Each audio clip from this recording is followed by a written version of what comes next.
Please, order in the hall. Свирежи аплаузи делегации кои го бойкотираа говорот на израелскиот премиер. Нетањаху ги осуди западните земји кои ја признаа Палестина. Уште пред да стартува со говорот, откако Бенџамин Нетањаху се приближи до говорницата, салата на Генералното собрание почна да се празни, а делегати од различни земји ја напуштија просторијата, додека се слушаа и свиркување, но и аплаузи од оние кои станаа внатре. Американската делегација остана на своите места, додека палестинската мисија претходно ги повика државите координирано да ја напуштат седницата. Нема да се смириме додека не ве вратиме сите дома, им порача Нетањаху на заложниците на Хамас на хебрејски и на англиски јазик. So to the remaining Hamas leaders and to the jailers of our hostages, I now say, lay down your arms. Let my people go. Free the hostages. All of them, the whole 48, free the hostages now.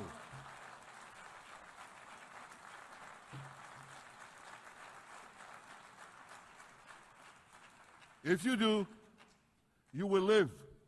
If you don't, Israel will hunt you down. Да им се даде на палестинците држава на 1 милја од Ерусалим по 7 октомври е исто како да и се дадеше држава на Ал-Каеда на 1 милја од Њујорк по 11 септември. Тоа нема да се случи, порача Нетањаху. Но ова следеше аплауз од израелската и од американската делегација. Преку мапа за која кажа дека се гледа она што тој го нарече проклетството на терористичката оска на Иран, порача дека голем дел од посредниците на Техеран биле уништени од израелската војска, наведувајќи ги Хамас, Хезболах во Либан и Хутите во Јемен како примери. Изјави дека непријателите на Израел ги мразат сите. Негираше дека се случува геноцид во Газа и порача дека Израел дозволил 2 милиони тони помош во појасот Газа.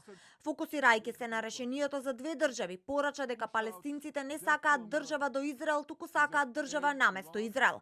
Бенџамин Нетањаху остро ги осуди западните земји кои ја признаа палестинската држава. You know what message the leaders who recognize the Palestinian state this week sent to the Palestinians? It's a very clear message. Murdering Jews pays off. Well, I have a message for these leaders.